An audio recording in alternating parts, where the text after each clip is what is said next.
ஓம் சக்தி. திருக்குறள் உணர்த்தும் ஆன்மீகம் இத்தலைப்பின் கீழ் இன்று நாம் ஒரு திருக்குறள் குறித்து காண்போம். அன்பும் அறனும் உடைத்ததாயின் இல்வாழ்க்கை, பண்பும் பயனும் அது. பால் அறம் அதிகாரம் இல்வாழ்க்கை. நாம் தற்பொழுது ஆழமாக செல்வோம். திருவள்ளுவ பெருமான் எழுதிய திருக்குறள் உலகம் அனைத்திற்கும் பொதுமறையாக விளங்கி வருகிறது. பல்வேறு ஆழ்ந்த கருத்துக்களை உடைய ஈரடி செய்யுள்களை நாம் மேலோட்டமாக கண்டு பொருள் புரிந்து கொள்வது ஒரு வகை. மற்றொரு வகையில் இதன் ஆழமான பொருள் நம் சிந்தனையை தூண்டுகிறது. அவ்வாறு என் சிந்தனையில் தோன்றிய கருத்தினை இங்கே பகிர்ந்து கொள்கிறேன். அன்பும் அறனும் உடைத்ததாயின் இல்வாழ்க்கை. ஒரு மனிதனின் இல்வாழ்க்கை அன்பும் அறனும் உடையதாக இருப்பின் அவன் பெரும் பயன் என்ன? ஒன்று பண்பு, மற்றொன்று அது. பண்பு என்பது இங்கு எதனை குறிப்பிடுகிறது? பண்பு என்பது பெரும்பாலும் நற்குணங்களை குறிப்பிடும் வார்த்தை.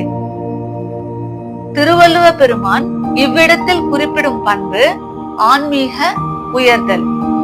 அதாவது மனிதனுடைய ஆற்றல் எல்லைக்கு உட்பட்டது, அதனினும் தாண்டிய உயர்தலை அவர் பண்பு என குறிப்பிட்டுள்ளார். அப்பண்பினால் கிடைக்கும் பயன் அது. அது என்பது எதை குறிக்கிறது? மெய்ப்பொருள், பரம்பொருள், அதன் சிறு துகள், பேரின்பம். எதனை தேடி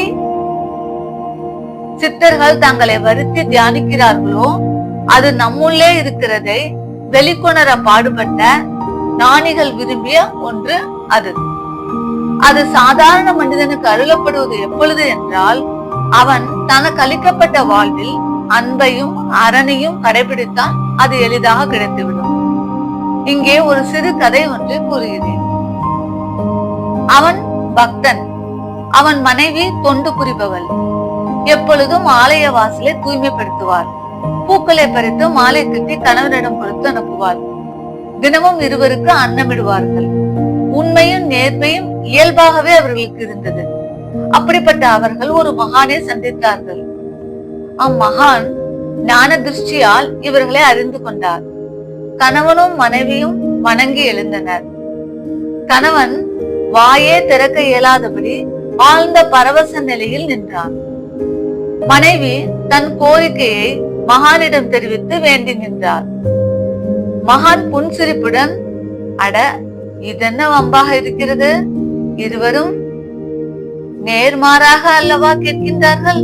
இறைவா, நான் என்ன செய்வது என தியானித்தார். இறைவன் என்ன பதிலளித்தார்? அவர்கள் இருவரும் மகானிடம் வேண்டியது என்ன காண்போம். அப்பெண்மணி வேண்டியது துறவரம், அவள் கணவன் வேண்டியது குழந்தை வரம். முரண்பாடான கோரிக்கையை ஏற்ற இறைவன் என்ன பதிலளித்திருப்பார்?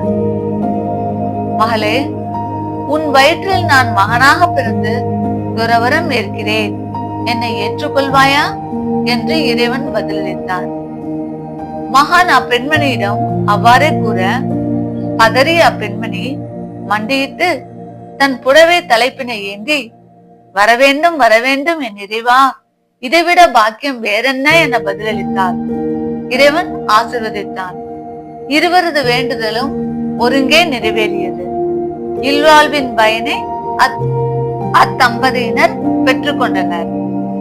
இவ்வாறு திருக்குறளின் வழியே ஆன்மீக கருத்துக்கள் வெளிப்படுவதை தொடர்ந்து கவனிப்போம். கவனித்து அறிந்து கொள்வதற்கு என் நன்றிகள். ஓம் சக்தி.